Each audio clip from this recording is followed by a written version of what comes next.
warahmatullahi wabarakatuh. Halo anak-anak, selamat pagi. Bagaimana hari ini kabarnya, semuanya sehat? Pada hari ini kita akan belajar tentang tema 4 mengenai gangguan pada organ pembuluh darah. Nah, pada video ini kita akan belajar 3 materi pokok.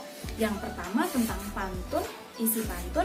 Kemudian kita akan belajar tentang interaksi manusia dengan lingkungan. Dan yang ketiga adalah kita akan belajar tentang peran dan tanggung jawab siswa dalam masyarakat. Selamat belajar anak-anak, semoga lancar. Tujuan belajar sesuai dengan kompetensi dasar. Yang pertama, setelah mengamati video pembelajaran dan diskusi kelompok, siswa mampu menjelaskan isi dari pantun yang disajikan secara tertulis dengan benar. Kemudian, setelah mengamati video pembelajaran dan dilanjutkan dengan diskusi kelompok, siswa mampu mengidentifikasi interaksi manusia dengan lingkungan yang berpengaruh terhadap pembangunan ekonomi masyarakat Indonesia dengan benar.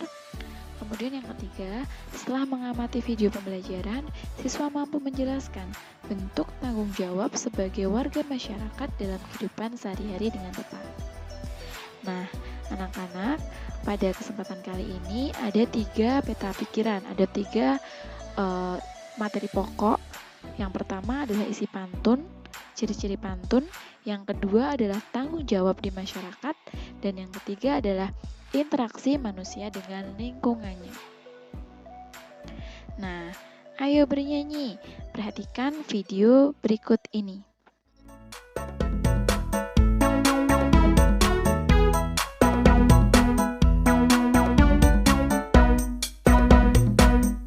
Kicir-kicir ini lagunya,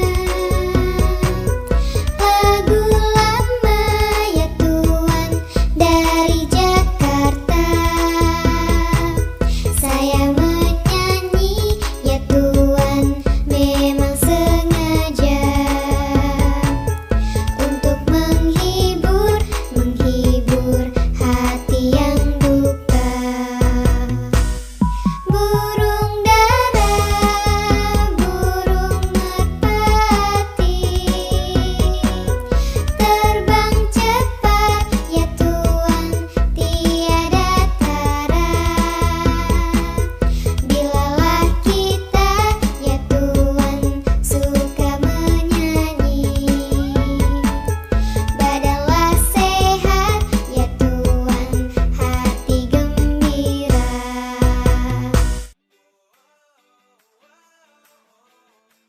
Nah, bagaimana anak-anak? Kalian sudah mengamati video tadi? Video tadi adalah lagu Kicir-Kicir dari Betawi. Ternyata di lagu Kicir-Kicir tadi terdapat 2 pantun. Nah, salah satunya adalah burung dara, burung merpati, terbang cepat ya Tuan tiada tara. Bilalah kita ya Tuan suka menyanyi, badanlah sehat ya Tuan hati gembira. Nah, di situ terdapat ciri-ciri pantun. Coba kalian perhatikan. Pada setiap baris itu ada I, A, I, A. Nah, kalau di pantun dinamakan sajak. Bersajak AB-AB. Tidak harus AB-AB, tapi di situ IA, IA. Itu juga boleh. Jadi ada persamaan bunyi di sana. Kemudian burung dara, burung merpati. Itu terdiri dari berapa suku kata? Burung dara, burung merpati. Terdapat 9 suku kata. Nah, itu juga ciri-ciri pantun. Pantun adalah bentuk puisi Indonesia atau Melayu yang tiap baitnya terdiri dari 4 baris. Berikut ini merupakan ciri-ciri pantun. Ciri-ciri pantun yang pertama adalah 1 bait terdiri dari 4 baris. Kemudian pantun bersajak AB-AB. Tiap baris terdiri dari 8 sampai 12 suku kata. Baris pertama dan kedua adalah sampiran, dan baris ketiga dan keempat adalah isi. Nah, sekarang Bu Happy punya contoh nih. Contoh pantun peredaran darah. Nanti kita identifikasi bersama ya. Ciri-ciri pantunnya ada tidak? Ayam berkokok sangatlah kuat. Sinar mentari mulai terpancar. Sungguh senang jantungku sehat, peredaran darah menjadi lancar. Nah, di situ. Dilihat di situ. Sajaknya TR, jadi sajaknya sudah AB-AB. Kemudian suku katanya, ayam berkokok sangatlah kuat. Ada 10 suku kata. Berarti dia juga termasuk pantun, karena pantun terdiri dari 8 sampai 12 suku kata. Dalam satu bait itu juga sudah terdiri dari 4 baris. Nah, yang terakhir adalah tentang 1 dan 2 adalah sampiran, baris ketiga dan keempat adalah isi. Kalau anak-anak ingin mengerti isi pantunnya, itu kalian langsung lihat di baris ketiga dan keempat. Sungguh senang jantungku sehat, peredaran darah menjadi lancar. Nah, itu intinya, inti dari pantun itu. Sampai di sini jelas? Nah, setelah kita belajar pantun, kita akan belajar tentang pemanfaatan interaksi manusia dengan lingkungan. Jadi, manusia itu memanfaatkan lingkungan untuk bertahan hidup.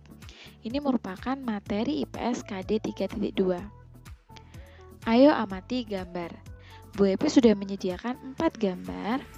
Nah, silahkan kalian perhatikan gambar pertama. Di situ Bu Epi adalah sandal, kerajinan sandal dari kayu. Nah, dilihat. Dengan adanya kerajinan sandal dari kayu, otomatis akan terjadi penebangan pohon. Karena kayunya itu yang akan dibuat menjadi sandal. Nah, penebangan pohon. Kemudian, kita tahu di lingkungan kita sekitar. Perhatikan, masyarakat sudah banyak yang berminat terhadap penggunaan sandal kayu. Peminatnya semakin banyak. Dengan peminat semakin banyak, otomatis produksi sandalnya juga akan semakin banyak.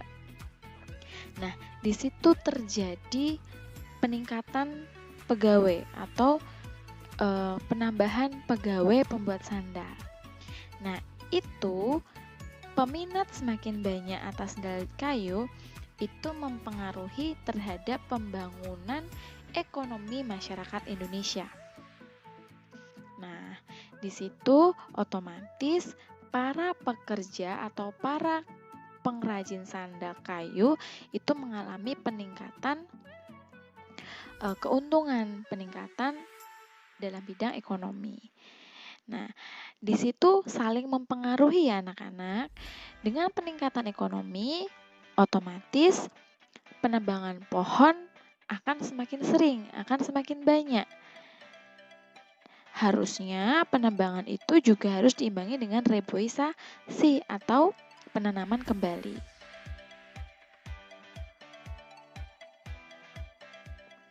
Coba perhatikan gambar berikut. Nah, dilihat ya anak-anak, di situ banyak bapak-bapak yang sedang melakukan kerja bakti. Nah, itu merupakan salah satu tanggung jawab kita menjadi anggota masyarakat. Nah, setiap manusia yang hidup bermasyarakat memiliki tanggung jawab sebagai warga masyarakat. Coba kalian sebutkan tanggung jawabmu dalam masyarakat. Manusia merupakan anggota masyarakat yang mempunyai tanggung jawab agar dapat melangsungkan hidupnya dalam masyarakat. Maka, segala tingkah laku dan perbuatannya harus dipertanggungjawabkan kepada masyarakat. Nah, anak-anak memiliki tanggung jawab masing-masing. Tanggung jawab di masyarakat itu banyak sekali. Nah, apalagi sekarang, saat musim pandemi seperti ini. Nah, kita juga harus bertanggung jawab dalam masyarakat. Bagaimana caranya? Kita harus menjaga diri agar tidak terkena dari COVID-19. Kenapa bisa seperti itu? Ketika kita berhati-hati, ketika kita mengikuti protokol kesehatan, maka kita akan selalu sehat dan masyarakat sekitar pun tidak akan tertular karena kita. Tapi ketika kita tidak menerapkan protokol kesehatan, kemudian kita berpergian, otomatis kalau kita sampai terkena, kita bisa menularkan penyakit itu kepada masyarakat. Berarti kita tidak mempunyai tanggung jawab kepada masyarakat. Nah, selain itu, kita juga harus menjaga kebersihan lingkungan, menjaga ketertiban di masyarakat, tidak bermain di jalan raya, berpartisipasi dalam kegiatan kerja bakti, menjaga fasilitas umum, dan menjaga keamanan. Itu merupakan tanggung jawab kita sebagai siswa dalam masyarakat. Nah, Bu Epi punya pantun nih. Kota Wates, Kota Semarang, jajan gudeg, jajan lumpia. Ayolah kita mencuci tangan, tanggung jawab kita bersama. Nah, setelah memperhatikan pantun di samping, coba tuliskan makna dari isi pantun tadi. Apa maknanya? Betul sekali, kita bisa melihatnya dari baris ketiga dan keempat. Ayolah kita mencuci tangan, tanggung jawab kita bersama. Nah, kalian tadi sudah belajar tentang tanggung jawab di dalam masyarakat. Pada kesempatan kali ini, kalian akan belajar tentang tanggung jawab kalian sebagai siswa dalam pemilihan RT. Sebagai siswa, kalian juga bisa ikut bekerja bakti menyiapkan tempat pemilihan. Kemudian membantu merapikan taplak meja. Atau kalian juga bisa ikut membantu menyiapkan makanan dan minuman untuk keperluan pemilihan. Bisa juga membantu menyebarkan undangan pemilihan. Tapi ingat ya anak-anak, pada musim pandemi ini silahkan kalian tetap menjaga jarak. Jadi ketika menyiapkan tempat pemilihan, minimal 1,5 meter kursinya. Kemudian menyiapkan makanan dan minuman, sebaiknya makanan dan minumannya itu dalam bentuk kardus. Jadinya ketika sudah diserahkan, kita tidak perlu mencucinya. Jadi tidak ada kontak fisik antara panitia kita dan tamu undangan. Seperti itu ya anak-anak. Kemudian untuk menyebarkan undangan pemilihan itu, karena sekarang musim pandemi, kalian juga bisa menyebarkannya lewat WhatsApp. Jadi grup WhatsApp atau kalian undang dengan kalian mengirimkan undangan itu via online.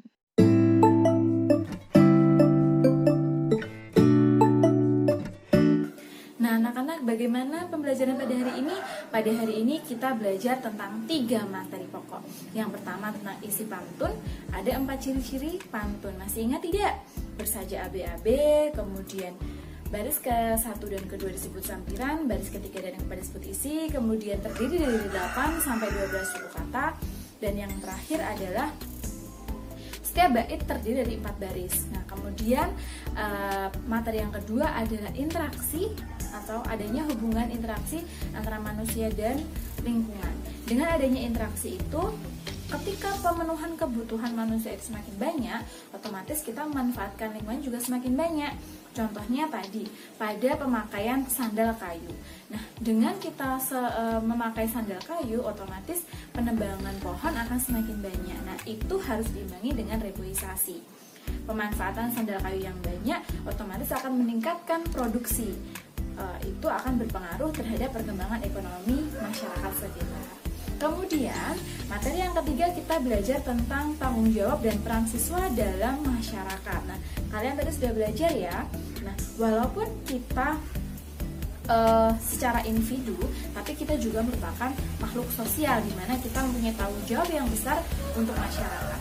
Pada musim pandemi ini, kita juga punya tanggung jawab yang begitu besar, yaitu apa? Menjaga diri kita agar kita tidak terkena virus COVID-19. Dengan kita tidak terkena, kita tidak akan menyebarkan virus itu kepada orang lain. Nah, anak-anak tetap semangat dan selalu jaga kesehatan. Tetap di rumah ya. Jika ada kata-kata yang tidak berkenan di hati anak-anak, Bu Epi mohon maaf. Wassalamualaikum warahmatullahi wabarakatuh.